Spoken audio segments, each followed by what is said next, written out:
E agora vamos começar a falar, né, essa questão aí dessa seca, né, pior seca nos últimos 25 anos, a gente não tem IPOs, pelo menos desde 2021, 2 anos numa seca aí, sem ter ofertas novas de ações, né, o mercado brasileiro está sofrendo um pouquinho, a gente vem passando, né, por momentos desafiadores, mas novembro parece que melhorou um pouco. Mas falando um pouco mais, né, dos IPOs, conta um pouquinho para a gente o que tem causado, na verdade, esse congelamento, né, de oferta de ações, quais são os principais fatores que têm feito com que as empresas, na verdade, não se interessem em abrir capital, né?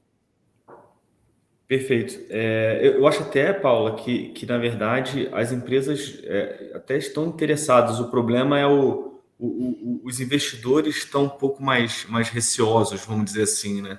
Eu atribuo isso a três grandes fatores. O primeiro, essa época do juro zero acabou, né? A gente fala a época do juro zero, que os Estados Unidos ficou muito tempo, aí, quase uma década com juro zero ou próximo de zero. O Brasil, logo depois da pandemia, foi para 2%. E aí, quando o juro está muito baixo, né, você acaba, você como investidor, procurando tomar mais risco, né? Então, nesse mesmo racional, veio muita empresa para a Bolsa, que depois a gente foi ver que, na verdade, não fazia nem sentido, né, essas empresas terem aberto capital. Mas com juro a 2% e o investidor procurando formas de rentabilizar seu dinheiro, você acaba optando por opções um pouco mais arriscadas nessa questão, né? Então, eu acho que o primeiro grande fator seria isso. O segundo grande fator seria o grande fluxo de recursos que teve como consequência desse final de época de juro zero, né? Então, o juro passando dessa barreira psicológica dos 10%, isso aconteceu em fevereiro do ano passado, a gente viu um grande fluxo de recursos indo para a renda fixa, né? O investidor sem risco ganhando 1% ao mês. Isso faz com que, naturalmente, a parcela em renda variável dentro de um portfólio de investimento seja reduzida e aí, naturalmente, também você perca a atratividade de fazer IPO, né? E aí eu acho que o terceiro grande fator seria um histórico recente muito ruim. Tem um gráfico bem interessante que mostra os IPOs desde 2021. Né? De 41 ofertas que a gente teve lá, né, desde 2021, só 9 sobem. Né? A gente não está nem contando aqui inflação, né? Porque a inflação vai corroendo a rentabilidade. Só 9 sobem e todos perdem do Ibovespa. Né? Então, quando o investidor olha isso, né, ele decidiu diversificar, participou de alguns IPOs, estudou pra caramba, né, teses diferentes que você tem que se aprofundar em pouco tempo. E aí, mesmo assim, você perdeu do índice, fica uma equação difícil de você justificar, né? Então, eu acho que o investidor também fica um pouco mordido por esse desempenho muito ruim recente, né, desses IPOs.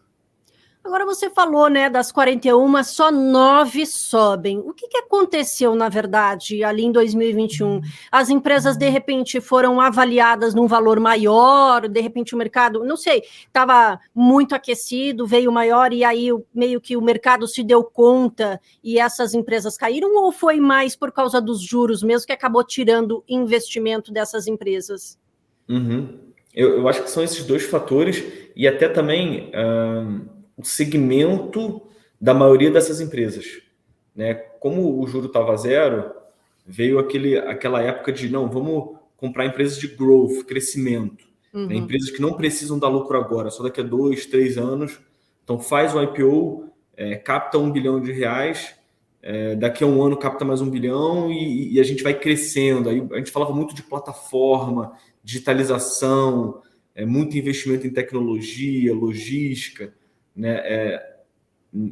Ali nessa janela de IPO, foram poucas as empresas que a gente viu falando de não, vamos rentabilizar, vamos focar na rentabilidade, vamos fazer um planejamento estratégico sem considerar M&A, né? Porque ali também em 2021, muitas empresas, não, eu vou comprar meu concorrente e vou, não importa gerar lucro agora, só daqui a 5 anos, né? Então você ficou um pouco daquele oba-oba, né? Então, obviamente que como secou, né, essa janela, esse recurso aí barato, essas empresas que estavam com esses planejamentos estratégicos mais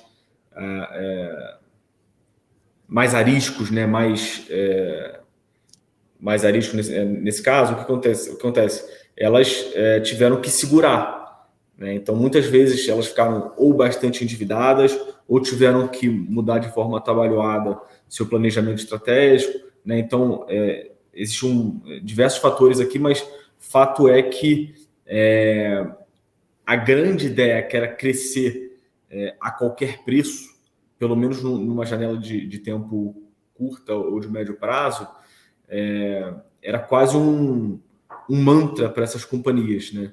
E isso, né, com esse ciclo mudando, se provou uma decisão bem equivocada, né? Então, quando a gente olha as empresas que estão indo bem, né, seria uma PetroRecôncavo, que é uma empresa de petróleo, petróleo está, né, com um Brent super alto. Então, assim, não é uma empresa de crescimento acelerado, desenfreado, né? Outra também, GPS, que é uma empresa reloginho, que há 20 anos faz a mesma coisa, faz aquisição de players concorrentes ou que tenham serviços similares aos seus e vai crescendo lentamente, né?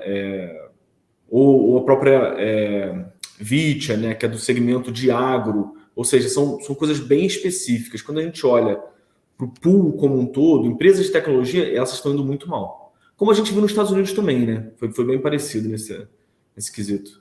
Apesar que esse ano tecnologia lá está se dando bem, muito nesse boom aí da inteligência artificial. Por aqui, na verdade, acabou, né, dessa última leva de IPOs, empresas mais sólidas, né, que é o que tem sido um pouco mais o foco, né, agora para o final do ano, com esses tempos mais difíceis, vamos dizer assim, para o Ibovespa. E você falou que, na verdade, existe interesse das empresas, né, pelo IPO, mas, de repente, o momento não está bom. Isso significa, isso talvez também devido ao valuation, a bolsa está muito barata, de repente, para essas empresas, elas estão esperando um pouco mais aí vamos dizer, essa janela que não está muito boa, de repente o Ibovespa dar uma melhorada, enfim, conseguir um preço melhor, porque a gente sabe, né, a IPO, normalmente ali as empresas tentam o maior preço possível, né, porque querem ali aquele montante dos investidores. É isso mesmo, a bolsa está muito barata por causa disso que as empresas estão esperando. Para 2024, essa tendência muda um pouco? Tem alguma previsão, de repente, mais para o ano que vem? Uhum. Não, com certeza. Assim, eu acho que o cenário macro brasileiro, ele é desafiador e a Selic estava muito alta, né? Estava em 13,75.